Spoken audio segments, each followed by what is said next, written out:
5, 4, 3, 2, 1. Assalamualaikum warahmatullahi wabarakatuh. Perkenalkan, saya Megadiah Anindita dari kelas 6A, mahasiswa Gizi UHMK, akan memasak contoh menu untuk pasien gastroparesis. Nah, di video ini juga saya akan menjelaskan tentang persiapan bahannya, pengolahan, penyajian, dan kandungan gizi serta penjelasan lebih lanjut mengenai penyakit gastroparesis ini. Jadi ditonton terus ya sampai akhir. Terima kasih. Bahan-bahannya adalah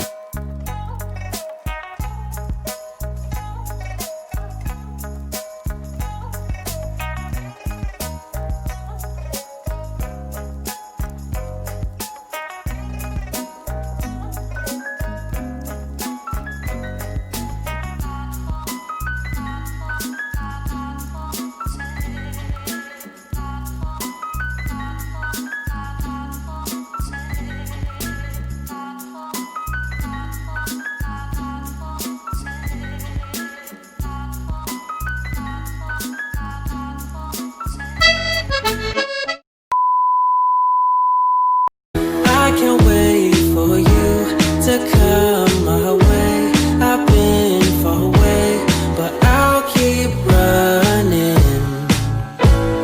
just to find a way to you till then. Ain't never gonna let you go. Got my heart, NASCAR racing, shining, never fading. He just left you hanging, feeling for your love, all worth it for the waiting. Give you what you need, take you where you want. Can feel it. Bring me when you wanna stay overnight. My shoulder's right, my baby is all that I want, and I play them all of my favorite songs. That lady is my favorite one. I can't wait for you to come my way. I've been far away, but I'll keep running just to find a way to you till then. Ain't never gonna let you go. Got my heart, NASCAR for you to come my way. I've been far away, but I'll keep running just to find a way to you till then. Ain't never gonna let you go. Got my heart, NASCAR racing, shining, never fading. He just left you hanging, feeling for your love, all worth it for the waiting. Give you what you need, take you where you want. Can feel it when we're all alone. Know you're wanting something more. My heart is like an open door. Just ring me when you wanna go. Oh, wait till you're home. Hold a place till you're coming home. Show you where the garden grows. Just ring me when you wanna go. I can't wait for you to come my way. I've been far away, but I'll keep running just to find a way to you till then. Jadi saya akan menjelaskan apa sih itu gastroparesis dulu sebelum kita nanti menuju pembahasan makanan yang ada di depan saya ini, oke? Jadi gastroparesis itu apa sih? Gastroparesis atau penundaan pengosongan lambung itu, dia itu kondisi yang kompleks disebabkan karena penurunan fungsi motolitas usus yang disebabkan karena faktor kimia dan neurologis. Nah, tadi kan faktor penyebab umumnya ya, itu kan dari kimia dan neurologisnya. Neurologisnya itu bisa karena stres, penyakit Parkinson, multiple sclerosis, sama neuropati otonom. Selain itu juga bisa karena trauma, infeksi virus, terus autoimun, terus sama penyakit reumatologis, amiloidosis sama skleroderma. Nah, ada nih faktor resiko dari si gastroparesis ini. Nah, yang paling sangat umum itu ada karena idiopatik. Terus yang kedua itu faktor resikonya itu kalau misalkan seseorang itu memiliki riwayat diabetes mellitus. Nah, terus sama yang ketiga itu dia setelah melakukan operasi di bagian saluran cerna. Biasanya bisa karena cedera saraf vagal selama fundoplikasi dan reseksi lambung parsial. Apa aja sih tanda dan gejalanya? Itu biasanya gejala paling umumnya itu adalah mual, muntah, kembung, rasa kenyang diri, dan sakit perut. Tapi di antara gejala umum tadi, 92% pasien gastroparesis pasti mengalami muntah, dan 84%-nya itu mual.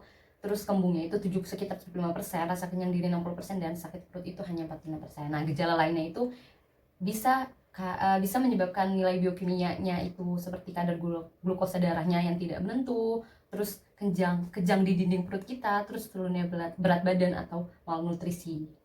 Terus apa sih manifestasi klinisnya? Jadi pada pasien gastroparesis ini yang lama kemungkinan besar itu akan menderita beberapa komplikasi kayak malnutrisi protein dan kalori yang parah, terus ada bezoar, terus ada Mallory Weiss, komplikasi terkait prosedur, terus ketergantungan juga sama obat narkotika dan stigma sosial, sama rawat inap yang terus berulang, dan yang terakhir itu bakal bisa menyebabkan beban kesehatan yang signifikan. Oke, kita lanjut ke asuhan gizi pada pasien gastroparesis.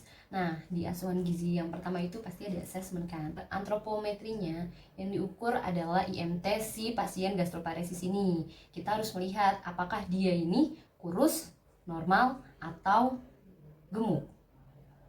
Nah, untuk dinilai biokimianya acuannya itu nggak ada yang pasti, tapi yang mendasari itu bisa jadi nilai dari si kadar gula darah ini nggak menentu. Terus di klinikalnya ada data fisiknya itu ya tadi ada mual, muntah, sakit perut, kembung, kepenuhan. Nah, kepenuhan itu terutama ada di pagi hari setelah semalaman tidak makan. Terus rasa kenyang yang dini sama penurunan berat badan. Sedangkan data klinisnya itu ada suhu, kesadaran, nadi, tekanan darah. Oke, selanjutnya ada dieteri. Nah, riwayat makannya itu dia pasien gastroparesis itu cenderung mengalami penurunan nafsu makan yang dapat menyebabkan penurunan berat badan, dan bahkan bisa bikin si pasien itu malnutrisi. Mendapatkan diagnosa NI-nya itu NI 2.1 itu inadequate oral intake. Sedangkan untuk klinisnya itu dia ada 3 biasanya. Yang pertama itu ada NC 1.1 kesulitan menelan, NC 1.3 fungsi gastrointestinal yang berubah, sama yang terakhir itu NC 3.2 penurunan berat badan yang tidak diinginkan. Selanjutnya itu ada intervensi. Nah, yang pertama itu kita harus tahu tujuan dietnya. Tujuan diet pasien gastroparesis ini yang pertama itu harus menaikkan dan mempertahankan BB agar pada status gizi yang normal, terus memenuhi kebutuhan energi, protein yang meningkat untuk mencegah dan mengurangi kerusakan jaringan tubuh, mengurangi gejala mual muntahnya tadi, sama memberikan makanan dan cairan secukupnya yang tidak memberatkan kerja si lambung ini, serta mencegah dan menetralkan sekresi asam lambung yang berlebihan. Nah, syarat dietnya untuk pasien gastroparesis ini yang pertama harus cukup energi, protein, dan zat gizi lainnya. Tapi dia harus rendah lemak dan serat, sama mudah dicerna, porsi kecil dan sering, cukup cairan, sama bentuk makanannya itu tergantung pada kemampuan menelannya. Nah, itu bisa diberikan secara bertahap. Nah, selanjutnya itu terapi dietnya. Nah, karena dia pasien gastroparesis, jadi yang saya pilih adalah diet lambung 3. Nah, prinsip dietnya itu dia rendah serat, indikasi pemberiannya oral, bentuk makanannya itu lunak, sama frekuensi makannya 3 kali makan utama dan 2 kali makan selingan. Nah, ini adalah contoh dari makan siang pasien gastroparesis. Ini menunya itu ada nasi tim, lalu ada sayur bayam dan labu siam, tumis ayam dan tahu, serta buahnya adalah papaya. Kenapa saya pilih menu ini? Karena yang pertama itu saya kan bentuk makanannya itu lunak ya, jadi saya pilihnya adalah nasi tim yang mudah untuk dicerna sama si pasien gastroparesis ini gitu. Terus sayur bening bayam ini karena si pasien gastroparesis ini kan suka mual dan muntah ya, dan dia nafsu makannya berkurang. Jadi kenapa saya pilih ini, si sayur bayam ini kalau dia makan dalam kondisi yang hangat itu bisa meningkatkan nafsu makan si pasien ini. Terus dia juga mudah dicerna, serta dia itu rendah serat. Selanjutnya ada tumis ayam sama tahu. Kenapa saya milih tumis ayam sama tahu? Yang pertama jelas seratnya itu dia itu rendah, tapi dia tinggi protein karena ya tadi karena mual muntah dan nafsu makan yang menurun itu. Jadi tubuhnya itu tuh kurang bergairah dan dia itu bisa lama-lama jadi penurunan berat badan yang tidak diinginkan. Jadi untuk cadangan proteinnya saya memilih ini, dan dia juga rendah serat gitu. Dan yang terakhir ada pepaya. Kenapa saya milih pepaya? Karena ya dia gampang ditelan dan gampang dikunyah. Dia juga seratnya tidak tinggi. Oke, selanjutnya ada menu selingan pagi. Nah, selingan paginya itu saya memilih biskuit dan susu. Kenapa saya pilih biskuit sama susu? Karena yang pertama, biskuit itu gampang untuk kita makan dan dia tuh cepet hancur di mulut gitu kan. Nah, selain cepet hancur di mulut itu juga karena si pasien ini kan suka gejala itu mual muntah ya, suka kayak gitu kan. Nah, itu walaupun kayak gitu dia tetap harus dapat asupan makan kan. Nah, ini si biskuit ini bisa sebagai pengganjal dan pemberi kalori pada si pasien gastroparesis ini. Oke, selanjutnya ada susu. Kenapa saya milih susu ini? Karena susu itu dia tinggi protein, sama dia itu seratnya rendah juga. Terus kenapa sih si susu ini tuh saya gabungin sama biskuit. Jadi misalkan biskuitnya itu pengen kita langsung di mulut itu langsung hancur, itu si biskuit ini bisa dimasukin ke susu ini gitu. Jadi mempermudah si pasien gastroparesis ini untuk mengkonsumsi makanan. Oke, yang terakhir kan belum tahu ya kalian kandungan gizi dari makan siang si pasien gastroparesis ini. Jadi yang pertama ada nasi tim. Nasi tim itu dengan berat 200 gram, itu energi yang dihasilkan ada 234,2 kilokalori, proteinnya 11,6, lemaknya 6 gram, karbohidratnya 1,4 sama seratnya 0,4 gram.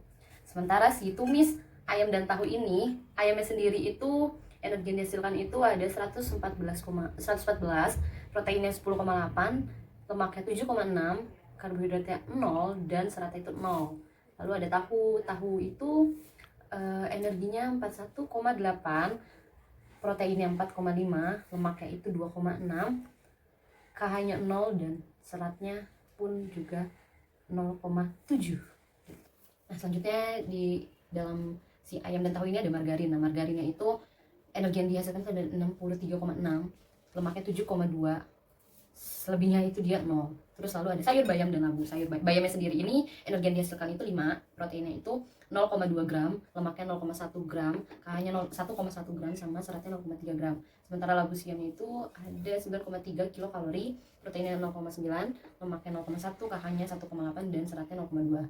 Nah, terus yang terakhir itu adalah papaya. Papaya ini dengan berat 110 gram, energi yang dihasilkan itu ada 50,3 kilokalori, sementara protein lemaknya 0, sama seratnya pun juga 0, dan karbohidratnya adalah 13 gram. Nah, jadi total dari makan siang ini adalah energinya 561 kilokalori, proteinnya 28,7 gram, lemaknya 23,7 gram, karbohidrat 79,1 gram, dan seratnya 3,6 gram.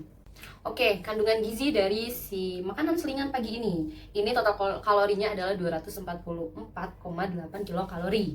Sementara proteinnya itu 8,2 gram, lemaknya 13,7 gram, karbohidratnya 22,5 gram, sama seratnya itu cuma 0,4 gram. Nah, oke, jadi kandungan gizi dari si biskuitnya ini sendiri, ini 3 keping biskuit itu setara dengan 20 gram ya. Nah, ini itu energinya yang dihasilkan itu 99,7 kilokalori, proteinnya itu 1,2, lemaknya itu 5,1, karbohidratnya itu 11,9, sama seratnya itu 0,4. Sementara si susu ini itu dia itu 220 ml ya beratnya. Nah, terus energi yang dihasilkan itu ada 145,1 kilokalori, proteinnya itu 7, lemaknya itu 8,6, karbohidratnya 10,6, dan seratnya itu 0. Oke, sekian video dari saya, kurang lebihnya mohon dimaafkan. Semoga kalian juga suka sama video ini. Jangan lupa di like ya. Wassalamualaikum warahmatullahi wabarakatuh.